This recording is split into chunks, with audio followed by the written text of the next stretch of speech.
म्हणजेच शंकरी, शंकराची अर्धांगिनी. या शिवशक्तीचा पुरुष प्रकृतीचा खेळ अखंडपणे चालू असतो आणि म्हणूनच हे विश्व अविरत चालू आहे. त्रैलोक्याचा स्वामी, त्रिशूलधारी, गंगाधारी असा हा शंकर, त्याच्या नुसत्या स्मरणाने सुद्धा मन प्रसन्न होऊन जातं. त्याचाच हा एक गजर, बोलो बोलो सब मिल बोलो ओम नमः शिवाय.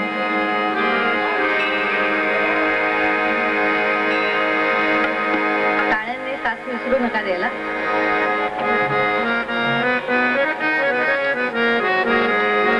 बोलो बोलो सब मिल बोलो ओम नमः शिवाय. बोलो बोलो सब मिल बोलो ओम नमः शिवाय. ओम नमः शिवाय. ओम नमः शिवाय. ओम नमः शिवाय. ओम नमः शिवाय. बोलो बोलो सब मिल बोलो ओम नमः शिवाय. बोलो बोलो सब मिल बोलो ओम नमः शिवाय.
हिरण्यमयीचं म्हणजे लक्ष्मीचं वर्णन केलेलं आहे. यात खऱ्या वैभवाची प्राप्ती मागितली आहे.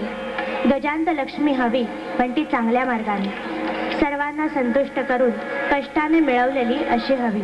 अशी हिरवी साडी नेसलेली, नथ वगैरे सौभाग्य अलंकार धारण केलेली लक्ष्मी आपल्याला हवी. ही लक्ष्मी माझ्या चित्तात स्थिर होऊ दे. निष्काम बुद्धीने तिची नित्य सेवा होऊ दे. तिच्या चिंतनातच मला राहू दे. हेच मागणं या अभंगात सांगितलेलं आहे. देवी तुझ्या स्वरूपात. मन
विविध रूप, त्यातलंच एक शारदेचं, विद्यादायिनी सरस्वतीचं.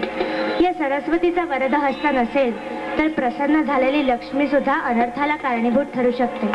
आणि म्हणूनच अज्ञानरूपी अंधकार दूर करण्यासाठी ज्ञानदीप अविरत तेवत ठेवणं महत्वाचं.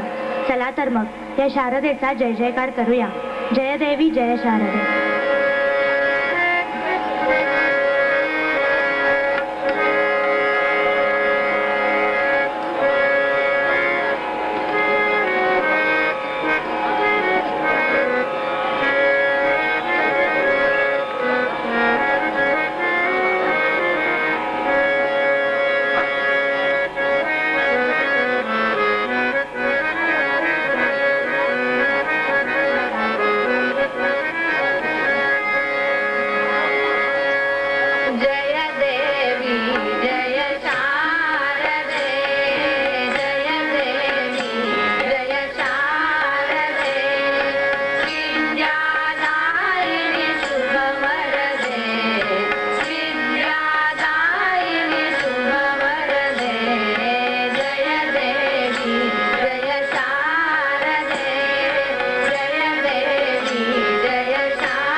यदा हि धर्मस्य ग्लानिर्भवति भारत अभ्युत्थानं धर्मस्य तदात्मानं सृजाम्यहं परित्राणाय साधूया विनाशाय च दुष्कृतां धर्मसंस्थापनार्थाय संभवामि युगे युगे.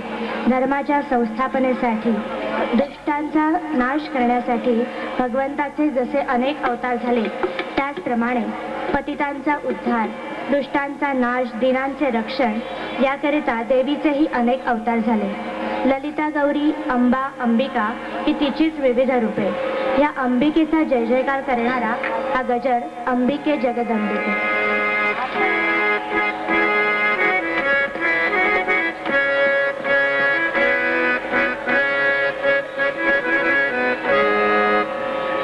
संगीतातली जर जाण असेल किंवा संगीतातली जाण नसेल तर ती करून घ्या.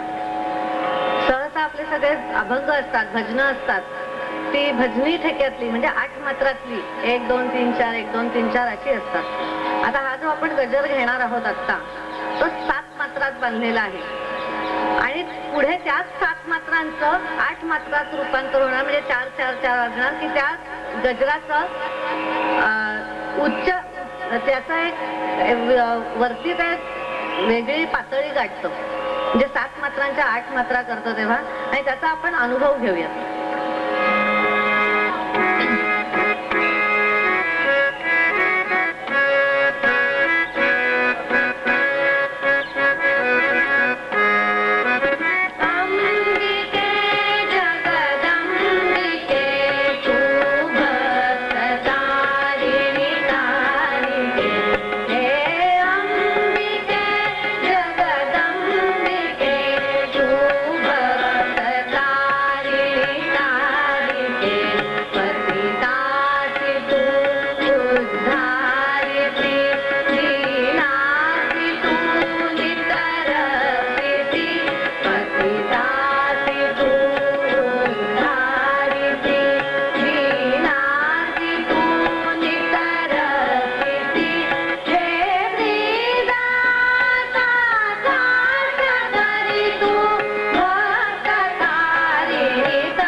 महत्त्व साऱ्याच संतांनी सांगितलेलं आहे.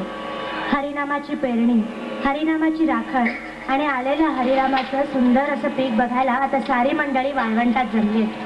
टाळ मृदुंगाच्या घोषाने सारा आसमंत दुमदुमून गेलाय आणि दश दिशात एकच गजर उरलाय, विठूचा गजर.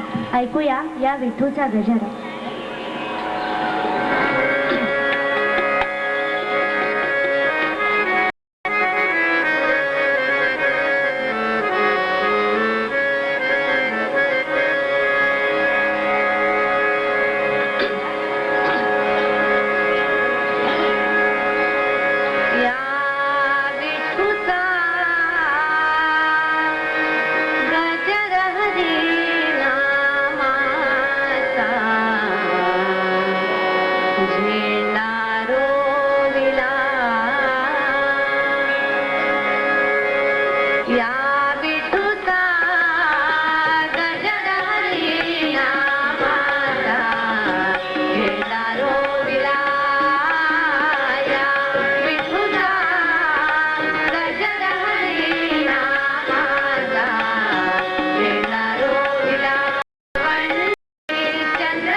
भक्ति का